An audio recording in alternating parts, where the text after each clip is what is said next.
Distanciar? Não, mas eu vou devagar, faço uma coisa boa. Só quando a gente se deixa. Só quando a gente se deixa. Abreu?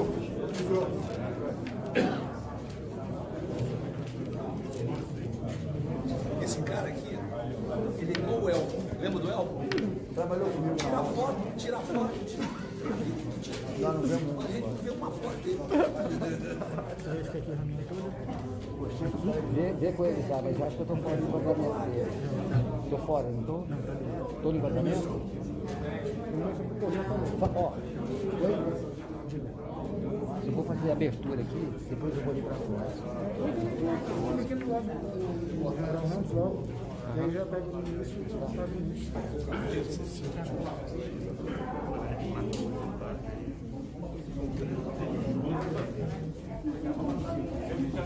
Vai, vou ficar de lado lá.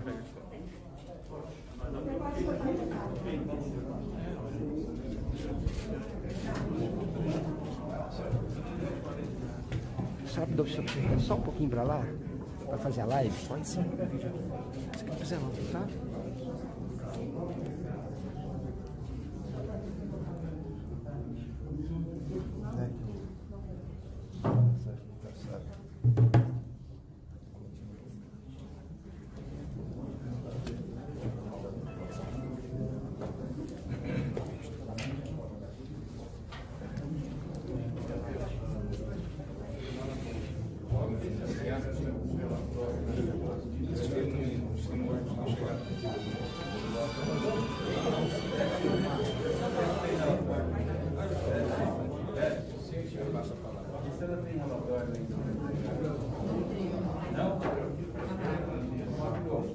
Bom dia a todos.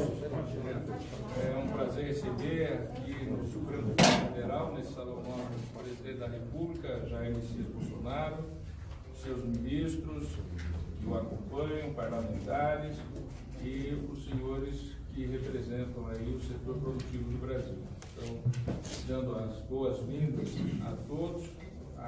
Teremos aqui a imprensa também acompanhando a nossa reunião, agradecendo a presença de todos. Então, passo a palavra ao presidente Bolsonaro. Bem, bom dia a todos.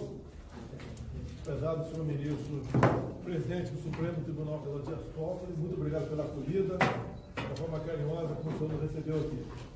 Senhores empresários, que representam, juntamente com os que ficaram na presidência, em videoconferência, mais de 40% do PIB, que representa também mais de 30 milhões de empregos no Brasil. Senhores ministros, parlamentares, o objetivo da nossa vinda aqui. Nós sabemos do problema do vírus, que devemos ter todo o cuidado possível, para que nós não nos infectemos, bem como preservar vidas, em especial daqueles que estão no grupo de risco, os mais idosos, que têm comorbidades. Mas temos um problema que vem cada vez mais nos preocupando. Os empresários trouxeram agora, diretamente e pessoalmente, essas aflições. É a questão dos desempregos, é a questão da economia não mais funcionar. E as consequências, o efeito colateral do combate ao vírus não pode ser mais danoso, né, do que a própria doença. Então, esses que estão aqui hoje, e nós nos convidamos, devidamente acertados pelo senhor presidente Dias Toffoli, eles querem que o Supremo Tribunal Federal também ouça deles. Temos aqui os representantes do Marco Polo, que representa esse grupo, do que está acontecendo, que nós juntos, que não compete ao executivo isoladamente, ao legislativo ou ao judiciário. Todos nós estamos aqui embarcados, né, buscando o objetivo de resolver esse problema, porque economia também é vida. Não adianta ficarmos em casa e quando saímos de casa não temos que comprar em prateleiras, não ter a roda da economia ter parado. Todos nós seremos esmagados por isso daí. Assim sendo, o objetivo da nossa vida aqui, e eu abro a palavra ao senhor Marco Polo, representando esse grupo de empresários, para expor ao senhor ministro, presidente do Supremo Tribunal Federal, como é que está vivendo a atividade comercial no Brasil, bem como possíveis soluções, buscando sim, cada vez mais, nos unirmos para buscar a solução para esse caso do vírus que obviamente atinge a todos nós. Presidente Tóquio, presidente Bolsonaro, ministros Paulo Guedes, Braga Neto, senador Flávio, nós, presidente Tóquio, estivemos hoje com o presidente para tentar trazer uma fotografia daquilo que está acontecendo aí, naquilo que nós chamamos de mundo real. Primeiro, para lhe dar uma ideia, nós encaminhamos aí documentos, nós representamos aqui a coalizão indústria, com 13 setores: aço, automotivo, brinquedos, calçados, cimento, comércio exterior, construção civil, eletroeletrônico, farmacêutico, máquinas e equipamentos, plástico, químico e têxtil. Esses segmentos representam, presidente Tóquio, 45% do PIB da indústria, estamos falando em 546 bilhões de reais, 65% das exportações de manufaturados, 30 milhões de empregos diretos e indiretos e 250 bilhões em pagamento de impostos. E o que nós trouxemos aqui à presidência, presidente Toffoli, a constatação de que os segmentos, além da crise da Covid, enfrentam uma crise de demanda que eu classificaria como profunda, severa, fruto, evidentemente, das decisões de fechamento por parte dos estados, de todos a movimentação na ponta, né? Então, nós temos hoje aqui uma situação, eu não vou me estender demais, presidente, mas para lhe dar uma ideia, o setor automotivo tem hoje 26 fabricantes parados, são 65 plantas paradas, 5.200 concessionárias paradas, o setor de máquinas e equipamentos com 47% das suas empresas fechadas, setor de cimento, 22 empresas paradas, e o meu setor aço, nós temos agora 12 altos fornos parados, né? E o mês de abril, presidente, foi o pior mês de venda desde 1995. Então, hoje, esses segmentos operam com uma queda de vendas no mês de abril em relação ao março de 50%, estamos trabalhando com uma ociosidade de 60%. Então, essa fotografia, presidente, é uma fotografia que constata que existe aí a necessidade de que a gente comece a colocar roda para rodar, né? Quando normalmente a imprensa nos pergunta se não seria o caso esperarmos um pouco mais, 15, 20 dias, para poder atender às recomendações da Organização Mundial da Saúde, o que a gente procura dizer é que nós não paramos. As atividades essenciais, as atividades prioritárias não pararam. E não pararam os nossos colaboradores operando com total segurança e com total saúde, evidentemente que seguindo as regras e os protocolos. Então, a nossa percepção é de que essa flexibilização já poderia ter ocorrido, evidentemente, com todo o regramento necessário, de forma que a gente conseguisse voltar a ter atividade. A nossa grande preocupação é que a crise da Covid, a crise da demanda, ocasione uma crise social por conta da questão do desemprego, né? E essa é uma crise que a gente reputa também como extremamente importante, que precisa ser enfrentada. Então, eu acho que, em linhas gerais, presidente, seriam essas as informações. Eu estou à disposição para complementar qualquer outra informação. O Paulo Guedes, vamos falar para ele, por favor. Bom, o presidente sempre alertou para essa segunda onda. A primeira onda era justamente como é que nós vamos preservar as vidas, foram os protocolos que foram seguidos. E a segunda onda era essa, que é o colapso na economia. Nós conseguimos, através de várias medidas, por orientação do presidente, preservar vidas, seguindo primeiro o protocolo da saúde, mas também preservar empregos. enquanto lá fora nós temos notícias que em 5 semanas os americanos desempregaram 26 milhões de pessoas no mercado formal, nós preservamos 5 milhões e 500 mil empregos através dos vários programas que lançamos. Lançamos também o programa de auxílio emergencial, que já passou de 60 milhões de pessoas atingidas, para justamente preservar os sinais vitais da economia brasileira. Como disse o Marco Polo, a economia ainda está pulsando e os sinais vitais estão preservados por causa dessas camadas de proteção que nós lançamos. Agora, qual é a duração desse efeito? Nós temos aí 2, 3 meses que podíamos estar protegendo a economia, protegendo a renda das pessoas, mas a informação que nós tivemos, e que o presidente pediu então que os empresários viessem compartilhar com o Supremo, é exatamente que, embora nós tenhamos lançado aí 2, 3 meses de camadas de proteção, talvez os sinais vitais não consigam ser preservados tanto tempo. Talvez a indústria entre em colapso antes. Então, embora a gente tenha protegido e lançado todos os programas de crédito, e isso, a verdade é que talvez não seja possível preservar os sinais vitais.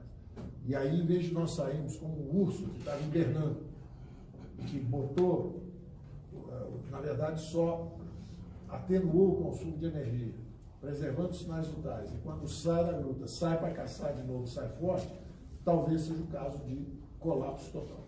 Então, quando a indústria nos passou esse quadro, nós estamos sempre em contato com as indústrias, em contato com os serviços, sempre conversando com eles, e eles sempre disseram, olha, estamos conseguindo preservar os sinais vitais, estamos conseguindo preservar os sinais vitais, agora o sinal que eles passaram é o seguinte, olha, está difícil, a economia está começando a colapsar. E aí nós não queremos o risco de virar a Venezuela, não queremos o risco de virar sequer a Argentina, que entrou em desorganização, inflação subindo, todo aquele pesadelo de volta. Então o presidente, na verdade, ao ouvir o relato do mundo empresarial, disse, olha, vamos compartilhar isso com o Supremo, vamos compartilhar com o juízo, porque afinal de contas, o combate é de todos nós brasileiros, principalmente os poderes, os principais poderes. Nesse contexto também conversávamos exatamente sobre a necessidade, e é a opinião da economia com o presidente, nós vamos pedir que vete o aumento de salários até dezembro do ano que vem. Porque no momento em que milhões de brasileiros estão sofrendo ameaça de desemprego, a economia pode se desintegrar.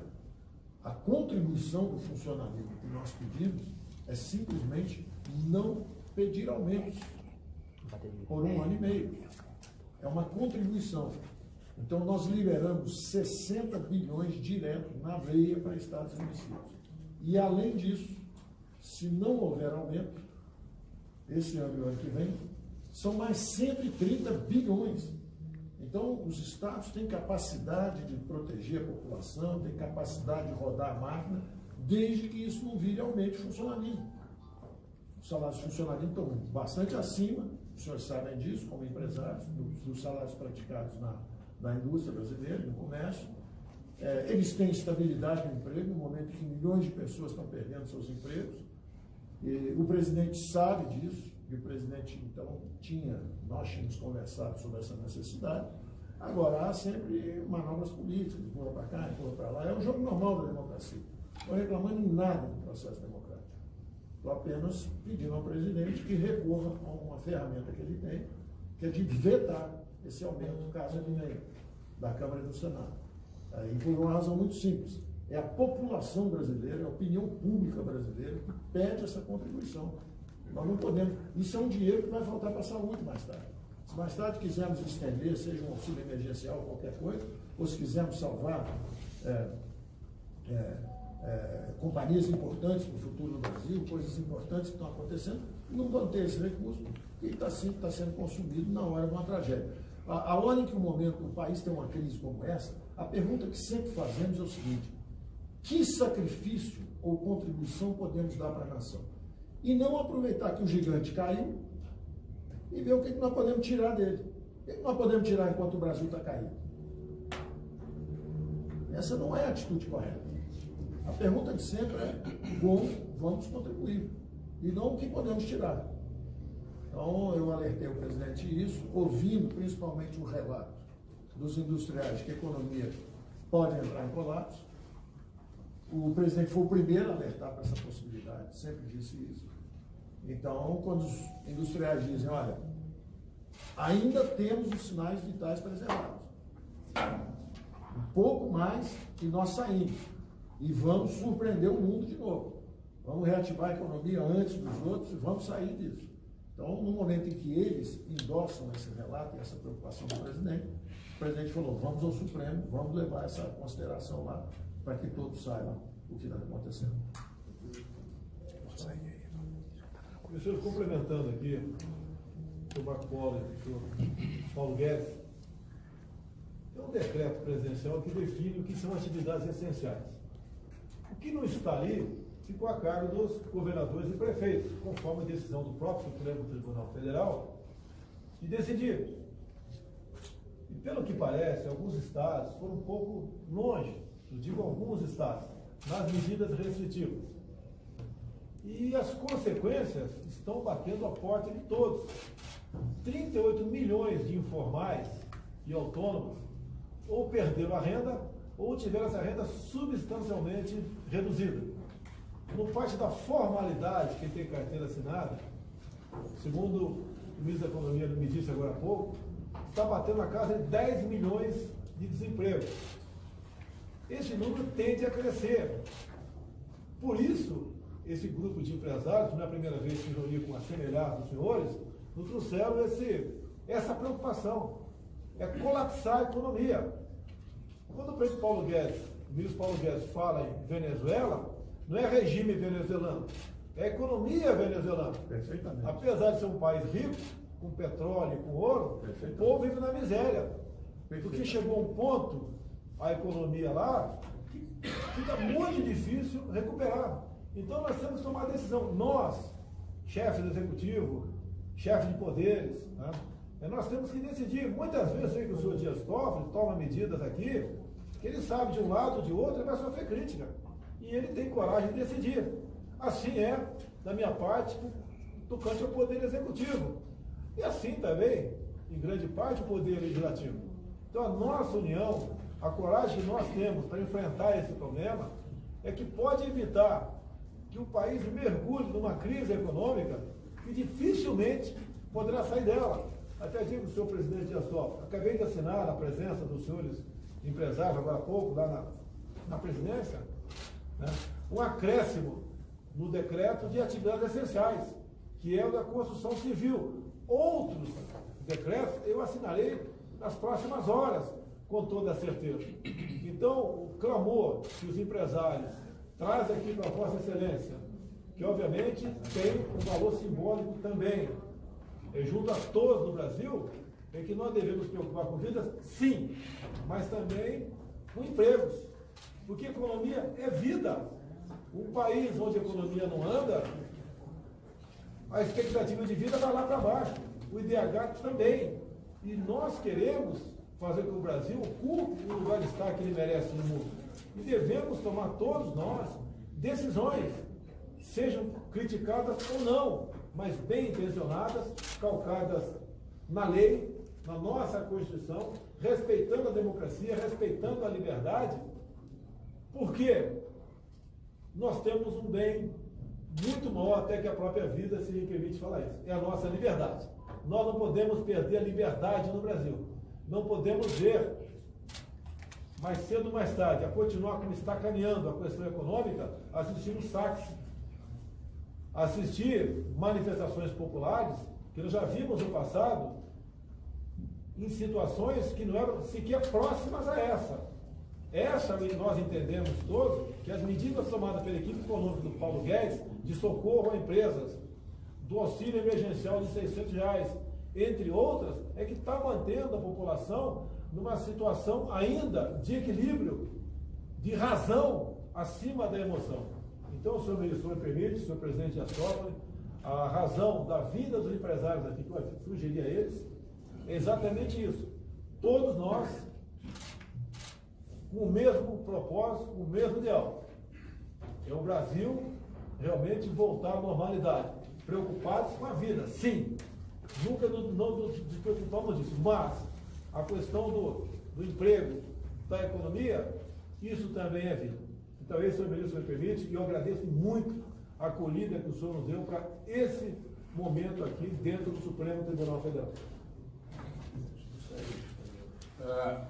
Presidente Dias Toffoli, o presidente Bolsonaro nos pediu que transmitisse ao senhor.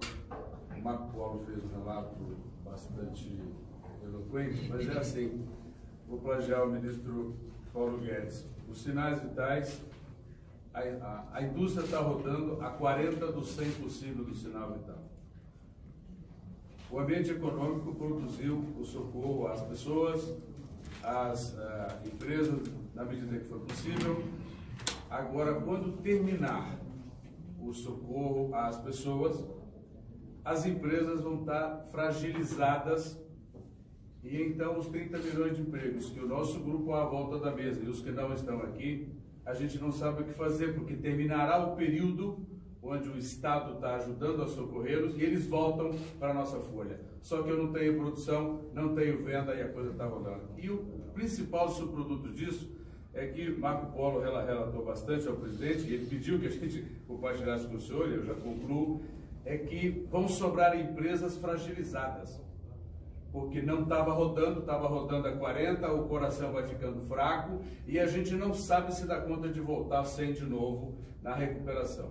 E aí o mundo inteiro já está operacional, até...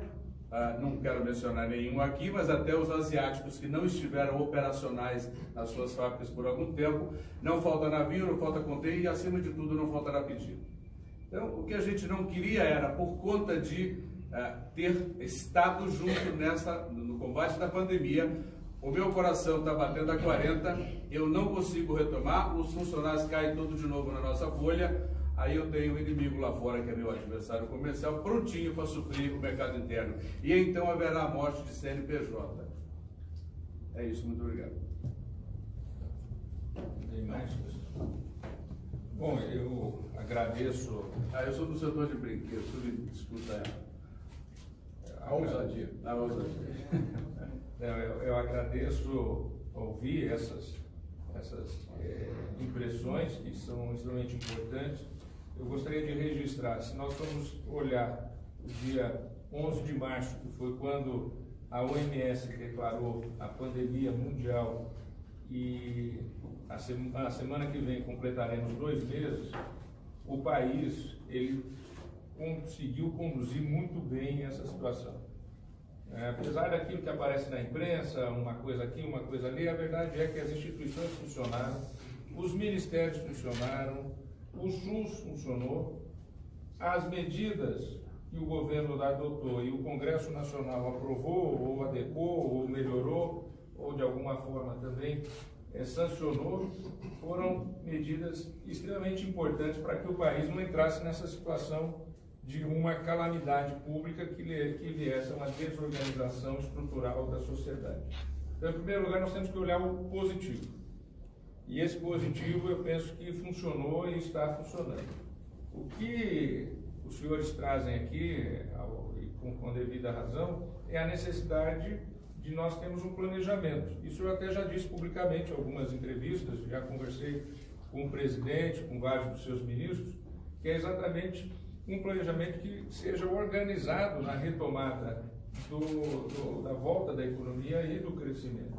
E isso é fundamental. Então, essa coordenação, presidente, que eu penso que o Poder Executivo, o Presidente da República, junto com seus ministros, chamando os outros poderes, chamando os estados também, os representantes dos municípios, eu penso que é fundamental isso, talvez um comitê aí de crise envolvendo a federação, envolvendo os poderes, para exatamente, junto com o empresariado, junto com os trabalhadores, pensar essa necessidade que temos de traduzir em realidade esse anseio, que é o anseio de trabalhar, de produzir, manter empregos, manter uma sociedade estruturada em funcionamento. O Brasil é uma das sociedades mais complexas do mundo. O Brasil, ao longo da sua história, os brasileiros construíram um parque industrial que é raro no mundo. Raríssimo. São poucos, não chegam a 14 países que têm, não é isso, Paulo Guedes? O parque industrial que nós temos, né? Produzimos do brinquedo ao aço, né? Nós produzimos do parafuso ao foguete, ao avião. Então, nós temos um parque industrial que é um patrimônio da história da construção da sociedade brasileira.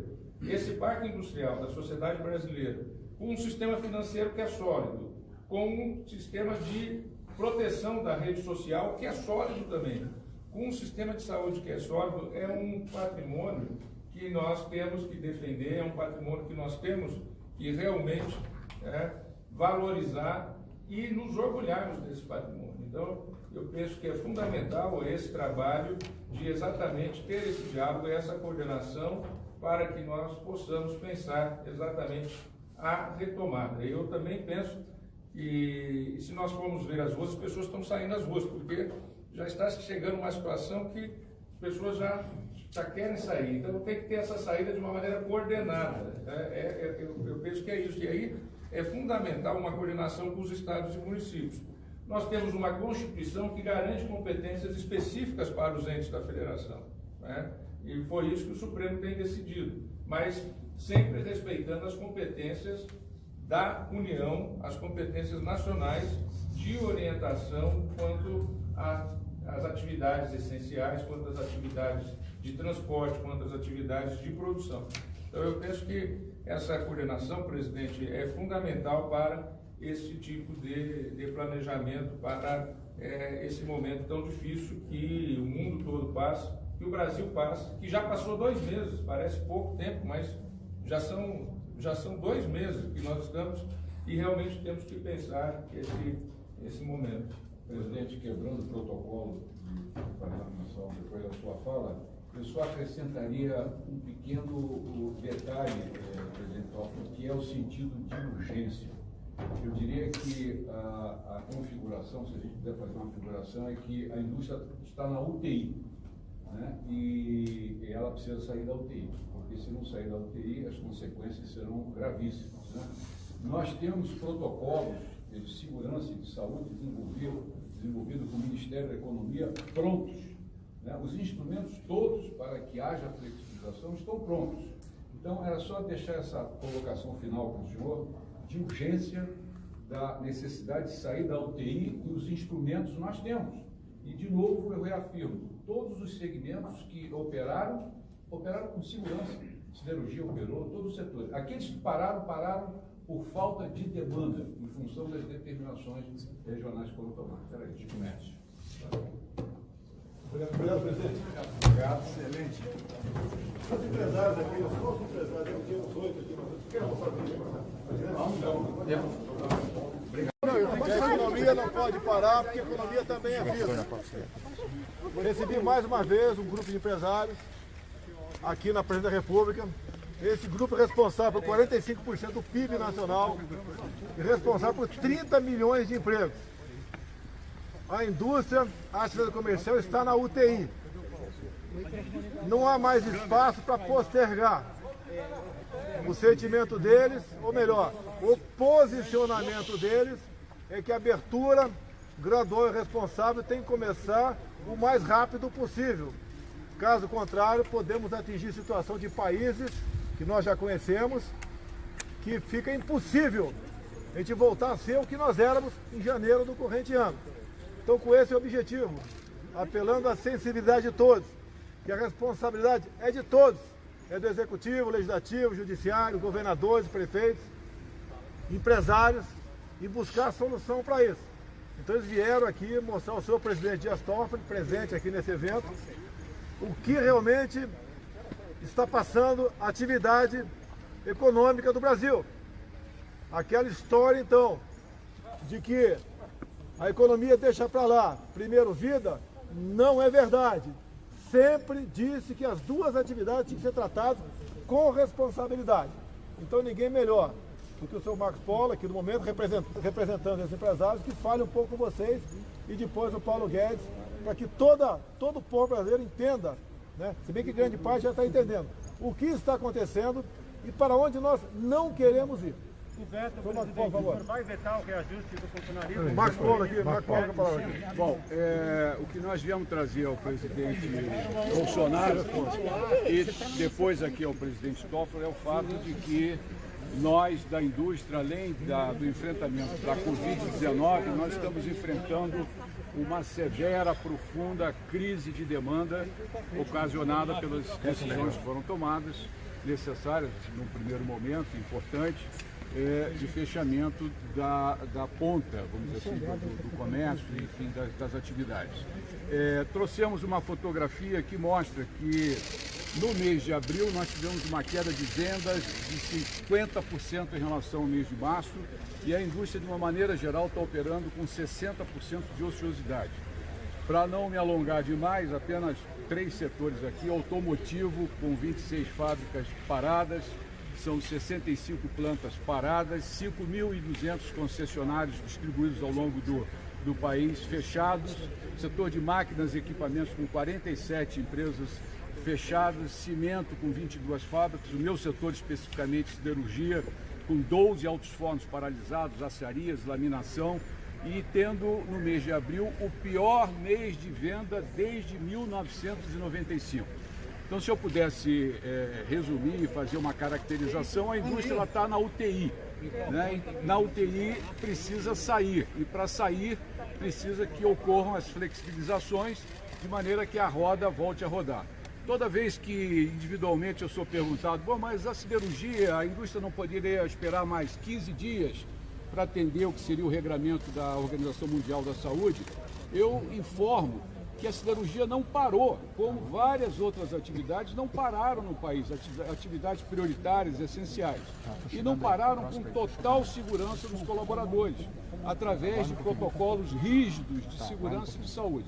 Então, a nossa percepção é que esses protocolos que o Ministério da Economia já tem pronto, porque compilou, consultou todos os segmentos, esses protocolos podem ser utilizados em outras atividades, de maneira que a gente consiga o quanto antes a flexibilização.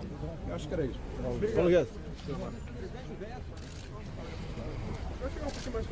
Desde o início da crise, o presidente nos alertou para salvar vidas e proteger os empregos, preservar os empregos. Nós lançamos a camada de proteção para os informais, para os mais frágeis, para os mais idosos. E essa camada de proteção, temos aí 3, 4 meses que a população brasileira tem meios de subsistência. Só que a informação que os empresários nos trazem, e nós mantemos contato com eles regulares, é de que, embora preservados os sinais de vida da indústria brasileira e do comércio brasileiro, estamos indo para a UTI, do ponto de vista de organização e engrenagem produtiva, engrenagem econômica. Então, na hora que eles nos comunicaram isso, o presidente imediatamente disse: olha, esse é um trabalho que nós temos que fazer juntos, vamos compartilhar essa informação com o Supremo, para que todos vejam que, embora nós tenhamos preservado os mais frágeis e os sinais de vida, de funcionamento da economia brasileira, como disse o Marco Polo, as aciarias ainda estão funcionando, está tudo funcionando, a 40% de capacidade.